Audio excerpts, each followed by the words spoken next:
மூடு டாஸ்மாக மூடு, நீ ஓட்டு போட்டு மூடுவான்னு நினைக்கிறது கேடு. மூடு டாஸ்மாக மூடு, நீ ஓட்டு போட்டு மூடுவான்னு காத்திருப்பது கேடு.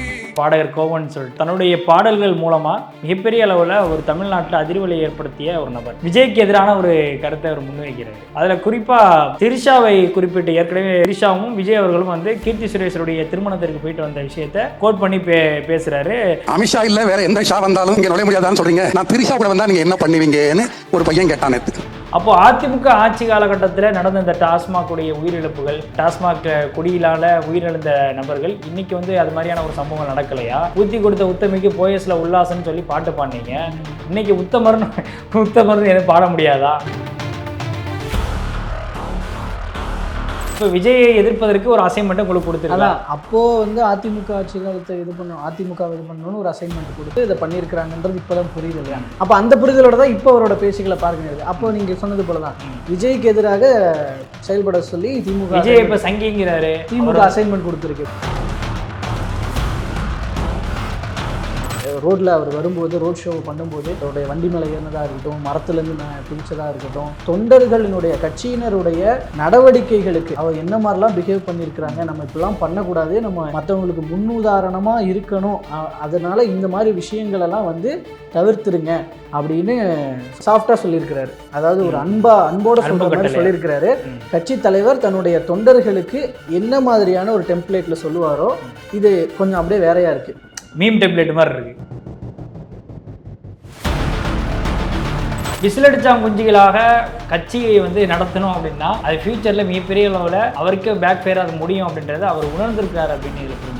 இந்த மாதிரியான அறிவிப்பு, இந்த மாதிரியான ஒரு தொண்டர்களை நோக்கின ஒரு மெசேஜ் வந்து முன்னையே வராதா அப்படின்னு நிறைய பேர் விமர்சிச்சாங்க. ஏன் விஜய் நீங்கள் இதை சொல்லக்கூடாதா அப்படின்ற மாதிரியான விமர்சனங்கள்லாம் இருந்துச்சு. இப்போ அவரே சொல்லியிருக்கிறாரு. இதுக்கப்புறம் எப்படி இருக்கிறாங்க, நம்ம தலைவரோட வார்த்தைக்கு எப்படி மதிப்பு கொடுக்குறாங்க அப்படிங்கிறதெல்லாம் பொறுத்து தான் பார்க்கணும்.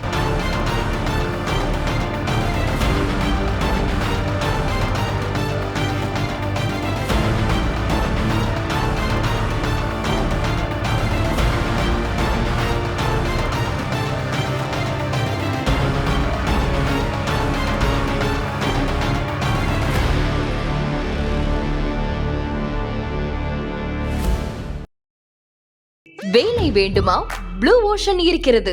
10th 12th டிப்ளமோ டிகிரி படித்தவர்களுக்கு உணவு, தங்குமிடம், இஎஸ்ஐ, பிஎஃப் இன்சூரன்ஸ் உள்ளிட்ட சலுகைகளுடன் அனுபவத்திற்கேற்ற நல்ல சம்பளம் 15,000 முதல் 30,000 வரை. பெண்களுக்கு முன்னுரிமை. 2,000க்கும் மேற்பட்ட வேலை வாய்ப்புகள் உள்ளன. இப்போதே தொடர்பு கொள்ளுங்கள். Blue ocean. தமிழர்கள் அனைவருக்கும் அன்பு வணக்கம். இன்றைய பிஹைண்ட் த செய்தி நிகழ்ச்சிக்காக உங்களோடு இணைந்திருக்கும் நான் கோபிநாத், நான் கிலோர். விஜய் அவர்கள் இன்னைக்கு காலையில் ரசிகர்களுக்கு ஒரு அன்பு கட்டளை இட்டிருக்கிறாரு. அந்த ட்வீட் பார்த்தீங்களா? ஆமாம், ட்வீட்டில் அதாவது ஒரு சில தினங்களுக்கு முன்னாடி கோவைக்கு வந்துட்டு போனார். வந்துட்டு போகும்போது நம்ம அன்னைக்கு வந்து பேசினோம். அன்றைக்கி பேசும்போது அவர் விஜய் அவர்கள் பேசுகிறதுக்கு முன்னாடி நம்ம அந்த பேசியிருந்தோம். ஸோ அவருக்கான வரவேற்பு எப்படி இருந்ததுன்னு பற்றி பேசியிருந்தோம். ஆனால் அதற்கப்புறம் நடந்த சில விஷயங்கள், அவர் வரும்போது அதாவது ரோட்டில் அவர் வரும்போது, ரோட் ஷோ பண்ணும்போது கார் மேலே அவருடைய வண்டி மேலே ஏறினதாக இருக்கட்டும், மரத்துலேருந்து குதிச்சதாக இருக்கட்டும், அதுக்கப்புறம் அந்த மீட்டிங் நடக்கிற இடத்துல கூட சில இடங்களெல்லாம் மேலே ஏறிக்கிட்டு இருந்தப்போ அந்த இடத்துல எலக்ட்ரிக்கல் ப்ராப்ளம் இருக்கிறது, இந்த மாதிரியான பிரச்சனைகள் இருந்தபோது கூட அப்படிலாம் இருந்தது. அதுக்கப்புறம் விஜய் ஸ்டேஜில் வந்தோடனே முதல்ல மைக் வாங்கி அவங்களுக்கு தான் பேசினார். அன்பா, நான் இன்னும் கொஞ்சம் நேரம் இருப்பேன், கண்டிப்பாக இங்கே தான் இருப்பேன், தயவுசெய்து நீங்கள் அங்கே ஏறாதீங்க, உங்களோட சேஃப்டி எனக்கு முக்கியம் அப்படிலாம் பேசினார். ஸோ தன்னுடைய தொண்டர்களினுடைய கட்சியினருடைய நடவடிக்கைகளுக்கு அவர் என்ன மாதிரிலாம் பிஹேவ் பண்ணியிருக்கிறாங்க, நம்ம இப்படிலாம் பண்ணக்கூடாது, நம்ம மற்றவங்களுக்கு முன்னுதாரணமாக இருக்கணும், அதனால் இந்த மாதிரி விஷயங்களெல்லாம் வந்து தவிர்த்துருங்க அப்படின்னு சொல்லியிருக்கிறாரு. ஆனால் அதை சாஃப்டாக சொல்லியிருக்கிறாரு. அதாவது ஒரு அன்போட சொல்கிற மாதிரி சொல்லியிருக்கிறாரு. இதில் மோரோவர் இது முக்கியமாக என்ன ஒரு பார்க்குறாங்கன்னா, இந்த லே அவுட் இருக்கு, அந்த டெம்ப்ளேட் இருக்குது பாருங்கள். ஒரு கட்சி தலைவர் தன்னுடைய தொண்டர்களுக்கு என்ன மாதிரியான ஒரு டெம்ப்ளேட்டில் சொல்லுவாரோ இது கொஞ்சம் அப்படியே வேறையாக இருக்குது. மீம் டெம்ப்ளேட் மாதிரி இருக்கு. அப்படி சொல்ல வரல. அதாவது ஒரு சம்பிரதாயமான முறையில் எப்படி சொல்லுவாங்களோ அது மாதிரி இல்லாமல் இந்த காலத்தில் அவர்களுடைய ஒரு ரசிகர்களாக இருந்து தொண்டர்களாக ஆனவர்களுக்கு எப்படி சொல்லணுமோ அந்த மாதிரி சொல்லியிருக்கிறாருன்னு பார்க்கப்படுது. இது ஒரு பக்கம் விமர்சிக்கப்படுது அப்படின்னாலும் கூட இந்த பாயிண்ட் ஆஃப் வியூவில் இந்த காலத்துக்கு ஏற்ற மாதிரி அவர் சொல்லியிருக்கிறாரு அப்படின்ற மாதிரியும் பார்க்கப்படுது. ஸோ அது பார்த்தீங்களா, அதில் இருந்த கண்டென்ட்ஸ்லாம் பார்த்தேன். அந்த விஷயத்தில் அவருடைய அன்பு கட்டளை வந்து அவருடைய தொண்டர்களை அவருடைய செயல்பாடுகள் விஷயத்தில் கொஞ்சம் ஷேப் பண்ணணும் அப்படின்னு நினைக்காருன்னு தான் அந்த அறிக்கையின் மூலமாக நான் புரிஞ்சுக்கிறேன். ஏன்னா விசிலடிச்சாங்குஞ்சிகளாக கட்சியை வந்து நடத்தணும் அப்படின்னா அது ஃப்யூச்சரில் மிகப்பெரிய அளவில் அவருக்கே பேக் ஃபேர் அது முடியும் அப்படின்றத அவர் உணர்ந்திருக்கிறார் அப்படின்னு இதில் புரிஞ்சுக்கிறேன். ஏன்னா கண்மூடித்தனமாக போய் அந்த காரில் ஏறுறது, தலைவர் கண்டது ஆஹா ஓஹோன்னு கத்திரி, இது வந்து இயல்பான ஆர்ப்பரிப்பாக இருந்தாலும் கூட இது இயல்பை மீறி இந்த ஆர்ப்பரிப்பு அப்படின்றது ரொம்ப ஆபத்தில் போய் முடியும். அப்போது ஏற்கனவே சினிமாவில் இருந்து எந்த அளவுக்கு வந்து இளைஞர்களை வழிகெடுத்து கொண்டு போனாங்களோ அதே மாதிரியான ஒரு போக்கு அரசியலையும் மாறும். அந்த மாதிரியான ஒரு போக்கு மாறக்கூடாது, அந்த செயல்பாடுகளில் மாற்றம் வேணும் அப்படின்னு அவர் வேதனையோடு அந்த விஷயத்தை பகிர்ந்துருக்காரு அப்படின்னு தான் புரிஞ்சுக்கிறேன். இந்த விஷயத்தில் வந்து அவர் இன்னும் வந்து தவிக தொண்டர்களுக்கு எஜுகேட் பண்ணக்கூடிய அரசியல் ரீதியாக அரசியல் விழிப்புணர்வை ஏற்படுத்தக்கூடிய தேவை அவருக்கு அதிகமாகவே இருக்குது. அந்த ரீதியில் இப்போ நடத்தக்கூடிய இந்த பூத் கமிட்டி கூட்டமாக இருக்கட்டும், இன்னும் வரக்கூடிய காலகட்டங்களில் அரசியல் பயிலரங்கங்களில் ஒவ்வொரு மாவட்டந்தோறும் ஒவ்வொரு தொகுதி தோறும் வந்து அவரை எடுத்துகிட்டு போகும்பொழுது தான் இந்த இருக்கக்கூடிய இளைஞர்கள் அப்படின்றது கொஞ்சம் அந்த ஒரு கட்டுப்பட்டு நடக்கக்கூடிய ஒரு செயல்பாடுகள் அடிப்படையில் அவங்க வருவாங்க, அந்த ஒரு ஷேப்பில் வருவாங்க. இல்லைனா ஒவ்வொரு எமோஷனலாகி எப்படி திரையில் வந்து தலைவரை பார்த்தாங்களோ அதேமாதிரி தரையிலையும் வந்து தலைவரை பார்க்கக்கூடிய ஒரு சூழ்நிலை ஏற்படும். ஸோ அது மாதிரியான ஒரு போக்கு ஏற்படக்கூடாது அப்படின்றதுக்காக இந்த விஷயத்தை அவர் சொல்லியிருக்கிறாரு அப்படின்னு தான் புரிஞ்சிக்க முடியும். அதில் அவர் எப்படி என்ன சென்டென்ஸ்லாம் யூஸ் பண்ணி சொல்லியிருக்கிறாருன்னு கொஞ்சம் பார்க்கணும்ல. ஃபஸ்ட்டு சில விஷயங்கள் பேசியிருக்காரு, மெயின் கண்டென்ட்டுக்கு வரேன். அதனால் இப்போ கொஞ்சம் உங்ககிட்ட மனசு விட்டு பர்சனலாக பேச விரும்புகிறேன் அப்படின்னு அந்த மெயின் மேட்டருக்குள்ளே என்ட்ரு ஆகிறாரு. நம்ம பயணத்தப்போ ஆம்புலன்ஸ் வந்ததும் அதுக்கு வழியை சரி பண்ணி விட்ட உங்கள் செயலை பாராட்டியே ஆகணும், அதுதான் நீங்கள் அப்படின்னு குறிப்பிட்டு அவங்கக்கிட்ட இருக்கிற பாசிட்டிவான விஷயங்களை மேற்கோள் காட்டி ஆரம்பிக்கிறாரு. இப்படிலாம் செய்கிற நீங்கள் அன்பின் காரணமாக செய்கிற சிலதையும் சொல்லி ஆகணும், உங்களோட அன்பை புரிஞ்சுக்கிறேன் ஃப்ரெண்ட்ஸ், அதுக்கு நான் தலைவணங்கவும் செய்கிறேன். ஆனால் எப்போவுமே நம்மளோட அன்பை வெளிப்படுத்துகிற விதம் அதீதமாகவே இருந்தாலும் அது மற்றவங்களுக்கு முன்னுதாரணமாக தான் இருக்கணும். எல்லாத்துக்கும் மேலே உங்களோட பாதுகாப்பு தான் எனக்கு ரொம்ப முக்கியம், நீங்கள் தான் எனக்கு ப்ரீஷியஸ் இப்படின்னு சொல்லி அவங்களோட மனசை கவர்ற வகையில் சொல்லியிருக்கிறாரு. ஆக்சுவலாக அவர் அப்படி தான் பார்க்குறாரும் கூட அவருடைய பேச்சு நடவடிக்கைகள் அப்படி இருக்கிறது இருக்கட்டும். இவ்வளோ அன்போடு இருக்கிற நீங்கள் எனக்கு கிடைச்சதுக்கு நான் என்ன தவம் செஞ்சேன்னு எனக்கு தெரியல. ஸோ இதில் கொஞ்சம் சினிமா வசனங்கள் பாணிலாம் தென்படுது. உங்களை நான் கைகூப்பி தலைவணங்கி கேட்டுக்கிறதெல்லாம் ஒன்றே ஒன்று தான், உங்கள் அன்பை நான் மதிக்கிறேன், இனி எப்போவும் மதிப்பேன். அதே போல் நீங்களும் என் மேலே அன்போடு இருக்கிறது உண்மைன்னா, அதை முன் வச்சு கேட்குறாரு, நீங்களும் என் மேலே அன்போடு இருக்கிறது உண்மைன்னா எப்போவும் இது போல் இனி நீங்கள் செய்யவே கூடாது. நான் இங்கே சொல்லியிருக்கிற மாதிரி இதை நீங்கள் கட்டளையாகவோ கண்டிப்பாகவோ கூட எடுத்துக்கோங்க, தப்பே இல்லை. நம்ம அரசியலில் கடமை கண்ணியம் கட்டுப்பாட்டோட கண்டிப்பும் செல்ஃப் டிசிப்ளினும் 100% சமரசமற்றதாக தான் இருக்கணும் ஃப்ரெண்ட்ஸ். அதுதான் நம்ம அரசியலுக்கு நல்லதுன்னு உங்களுக்கே தெரியும். இனி அடுத்தடுத்து நம்ம மக்களை சந்திக்கிற நிகழ்ச்சிகள்லாம் இருக்கிறதுனால நான் சொல்கிறத நீங்கள் இனிமேல் ஸ்ட்ரிக்டாக ஃபாலோ செய்வீங்கன்னு நம்புகிறேன், செய்கிறீங்க ஓகே அப்படின்னு போட்டு முடிச்சிருக்கிறார். லவ் யூலாம் சொல்லி முடிச்சிருக்கிறாரு. ஏன்னா சொன்னது மாதிரி இன்னும் அடுத்தடுத்து அவர் மக்களை சந்திக்கிற இதெல்லாம் பிளான் பண்ணி வச்சுருக்கிறாங்க. தமிழ்நாடு முழுக்க சுற்றுப்பயணம் போவார், இந்த ஜூனுக்கு அப்புறம் அந்த மாதிரி நிகழ்வுகள்லாம் நடக்கும் அப்படின்ற மாதிரிலாம் இருக்கும் பொழுது மேற்கொண்டு இந்த மாதிரி ஏதோ ஒரு அசம்பாவிதம் ஏதாவது நடந்துச்சுன்னா அது கட்சிக்கு ரொம்ப பெரிய கெட்ட பேர் ஆயிரும். ஆல்ரெடி வந்து இந்த மாநாடுலாம் நடந்தப்போ மாநாட்டுக்கு வந்தவங்கெல்லாம் ஒரு சிலர் ஆக்சிடெண்ட்டில் மாட்டினாங்க அப்படின்றதெல்லாம் இறந்து போனாங்க. அந்த விஷயம்லாம் ரொம்ப அப்போவே பேசப்பட்டது. ஸோ இதில் அதனால் அவர்களோட நலன் ரொம்ப முக்கியம். மோரோவர் வந்து அது கட்சிக்கு கெட்ட பேர் ஆகக்கூடாது அப்படிங்கிறதுல கொஞ்சம் விழிப்போட இந்த மாதிரியான அறிவிப்பு, இந்த மாதிரியான ஒரு தொண்டர்களை நோக்கின ஒரு மெசேஜ் வந்து முன்னையே வராதா அப்படின்னு நிறைய பேர் விமர்சித்தாங்க. ஏன் விஜய் நீங்கள் இதை சொல்லக்கூடாதா அப்படின்ற மாதிரியான விமர்சனங்கள்லாம் இருந்துச்சு. இப்போ அவரே சொல்லியிருக்கிறாரு. இதுக்கு கீழே கமெண்ட்ஸ்லேயும் போய் பார்த்தா நிறைய பேர் வந்து தலைவா நீங்கள் சொல்கிறபடி நாங்கள் செய்கிறோம் அப்படிங்கிற மாதிரியான கமெண்ட்ஸ்லாம் பார்க்க முடிஞ்சுது.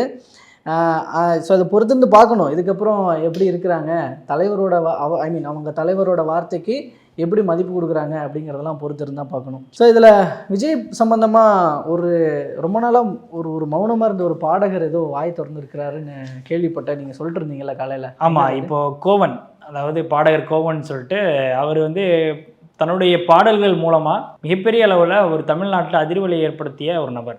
கிட்டத்தட்ட ஒரு 10 வருஷத்துக்கு முன்னாடி அதிமுக ஆட்சி காலகட்டத்தில், குறிப்பாக ஜெயலலிதா அவர்களுடைய ஆட்சி காலகட்டத்தில் டாஸ்மாக்கு எதிராக பெரிய அளவில் போராட்டத்தை நடத்தினார், தொடர் போராட்டத்தை நடத்தினார். ஒவ்வொரு தெருமுனைகள்லையும் தெருமுனை பிரச்சாரமாக, அதே மாதிரி இப்போ ஒரு சில இடங்களில் தெருக்கூத்து போல் இது மாதிரியான ஒரு விஷயங்களை இது பண்ணி அவங்க வந்து ஒரு அவங்களுடைய கலைகளை மூலமாக மக்கள் மத்தியில் ஒரு விழிப்புணர்வை ஏற்படுத்தணும் அப்படின்னு சொல்லி போராட்டம் பண்ணாங்க. அதில் வந்து ஒரு சில பாடல்கள்லாம் மிகப்பெரிய அளவில் ட்ரெண்டிங்லாம் ஆனிச்சு.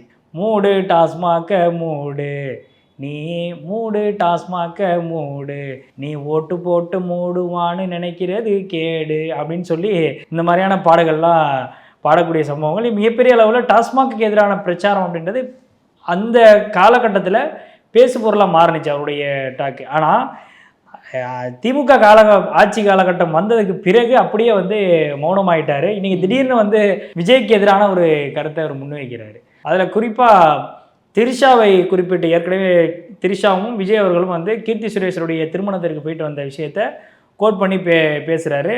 முதல்வர் அவர்கள் வந்து எந்த ஷா வந்தாலும் தமிழ்நாட்டை வந்து அசைத்து பார்க்க முடியாது அப்படின்னு சொல்லியிருக்கிறாரு. அமித்ஷாவை குறிப்பிட்டு. ஆமாம், அமித்ஷாவை குறிப்பிட்டு அவர் சொல்லியிருக்கிறாரு. ஆனால் அது வந்து உங்கள் மேலே உள்ள நம்பிக்கையில் அவர் சொல்லியிருக்கிறாரு. ஆனால் இன்னொரு தம்பி ஒருத்தன் வந்து சொல்கிறான், எந்த ஷா வந்தாலும் நீங்கள் வந்து அசைக்க முடியாதுன்னு சொல்கிறீங்க, நான் திரிஷாவோட வந்தால் என்ன பண்ணுவீங்க அப்படின்னு சொல்லி ஒருத்தன் கேட்குறான்னு சொல்லி ரொம்ப அற்புதமான ஒரு கேவலமான ஒரு கமெண்ட்டை அவர் கொடுத்துருக்காருன்னு தான் இதை நம்ம பார்க்கணும். ஏன்னா நம்ம ஒரு பர்சனல் லைஃப்பையும் இழுத்து வச்சு பேசியிருக்கோம். நிச்சயமா அவர் வந்து ஒரு திருமணத்துக்கு போயிட்டு வராரு, அவருடைய நண்பர் அவருடைய நண்பியாக திரிஷா அவர்கள் இருக்கிறாங்க அப்படின்ற பட்சத்தில் அவங்க போயிருக்கிறாரு, கூட போயிருக்கிறாங்க அப்படின்னா இது வந்து அவங்களுடைய பர்சனல் லைஃப்.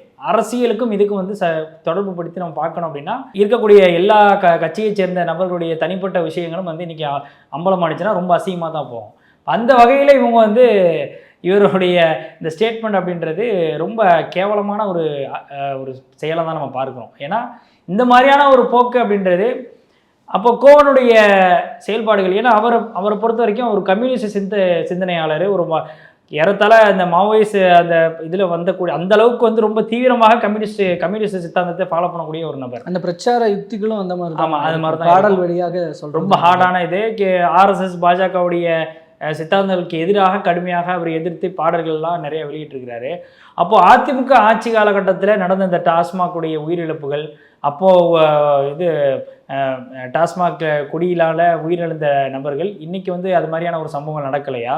ஊற்றி கொடுத்த உத்தமிக்கு போயஸில் உல்லாசன்னு சொல்லி பாட்டு பாடினீங்க, இன்றைக்கி உத்தமர்னு எதுவும் பாட முடியாதா என்ற கேள்விலாம் இயல்பாக வரும்ல. அப்போது 2016-15 காலகட்டங்களில் இந்த மாதிரியான பாடல்களை பாடி நீங்கள் புரட்சி ஏற்படுத்துறீங்க. இப்போவும் அதே டாஸ்மாக் இருக்குது.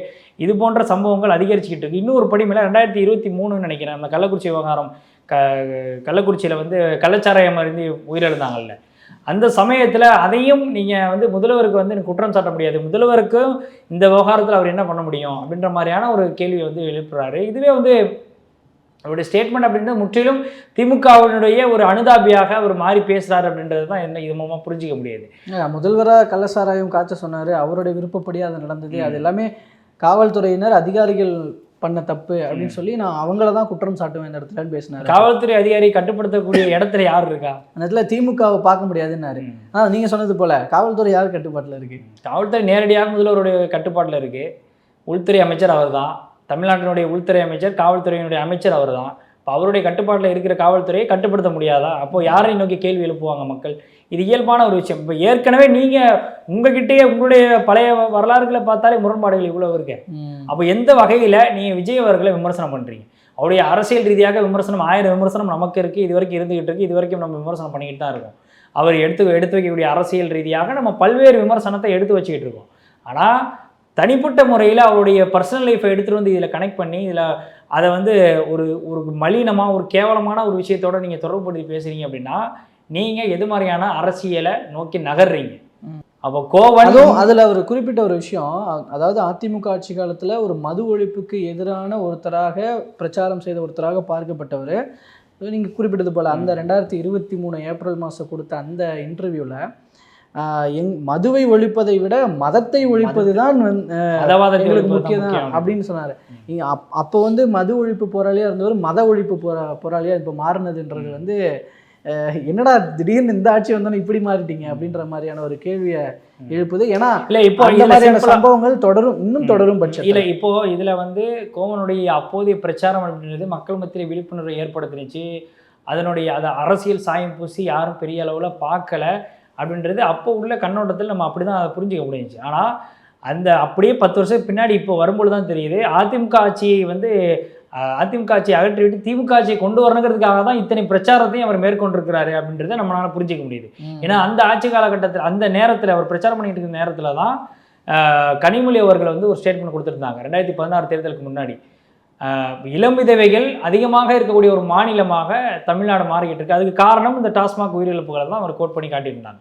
இப்போ அது மாதிரியான ஒரு போக்கு நடக்கும் பொழுது தான் இந்த கோவனுடைய பாடல்கள் எல்லாமே வந்து மிகப்பெரிய அளவில் பேசு பொருளாக மாறுது. டாஸ்மாகுக்கு எதிரான எதிர்குறல்கள் வந்து அதிகமாக பேசப்படுது. இந்த மாதிரியான விஷயங்கள் அரங்கேறிச்சு. அப்போ இது எல்லாம் உங்களுடைய அரசியல் தேவைகளுக்காக திமுக உங்களை பயன்படுத்துதா? இது வரைக்கும் அப்படி தான் பயன்படுத்திக்கிட்டு இருக்கா? இப்போ விஜயை எதிர்ப்பதற்கு ஒரு அசைன்மெண்ட் உங்களுக்கு கொடுத்துருக்கா? அப்போது வந்து அதிமுக ஆட்சி காலத்தை இது பண்ணணும், அதிமுக இது பண்ணணும்னு ஒரு அசைன்மெண்ட் கொடுத்து இதை பண்ணியிருக்கிறாங்கன்றது இப்போ தான் புரியுது இல்லையா? இப்போ அப்போ அந்த புரிதலோட தான் இப்போ அவரோட பேச்சுக்களை பார்க்க நேருது. அப்போ நீங்கள் சொன்னது போல தான் விஜய்க்கு எதிராக செயல்பட சொல்லி திமுக விஜய் இப்போ சங்கிங்கிறாரு, திமுக அசைன்மெண்ட் கொடுத்துருக்கு. ஆமாம், RSS பின்புலம் கொண்டவருங்கிறாரு. விஜய் வந்து ஒரு சங்கி தான் அப்படின்றாரு. சிவப்பும் மஞ்சையும் சேர்ந்தா சங்கி இது காவிகை நிறமும் ஆகும் அப்படின்றாரு. புது புது விளக்கங்கள்லாம் கொடுக்குறாரு. இது வந்து பொதுப்படையான ஒரு விமர்சனம். அந்த விமர்சனத்தை கூட நம்ம புறந்தள்ளிட்டு போயிடலாம். ஏன்னா எப்போதுமே திமுகவை எதிர்க்கக்கூடிய எல்லா கட்சிகளுமே வந்து ஒரு நரேட்டிவ் செட் பண்ணுவாங்க. பாஜக RSS உடைய பின்புலத்தை எதிர்த்தாலும் கூட, கொள்கை ரீதியாக எதிர்த்தாலும் கூட, அவர்களை வந்து இல்லை இவன் வந்து RSS உடைய பிடிஎம், பிஜேபியுடைய பிடிஎம் அப்படின்னு சொல்லி ஒரு நரேஷனை கிரியேட் பண்ணக்கூடிய வேலைகளை இயல்பாகவே திமுகவுடைய ஆட்கள் அனிதாபையில் எப்போதுமே வழக்கமாக வச்சுட்டு இருக்கக்கூடிய ஒரு விஷயம்தான். அந்த ஒரு பாணியில தான் இன்னைக்கு கோவன் அவர்களை இதன் மூலமாக இறக்கி விட்டுருக்குறாங்க அப்படின்னு தான் நம்மளால புரிஞ்சுக்க முடியும். ஆனால் தொடர்ந்து பார்க்கணும் அவரோட இனிமே வரப்போகிற பிரச்சாரங்கள் எப்படி இருக்க போது. இதற்கு எதிராக தாவேக்கா என்ன மாதிரியான பிரச்சார யுக்திகளை கையில் எடுக்க போகிறாங்க அப்படின்றத பொறுத்து இருந்தால் பார்க்கலாம். அடுத்த நிகழ்ச்சியில் அப்போ இருக்கிற முக்கியமான விஷயங்கள் பற்றிலாம் தொடர்ந்து பேசலாம்னு நினைக்கிறேன். அதுவரை உங்களிடமிருந்து விடைபெறுகிறோம். நன்றி.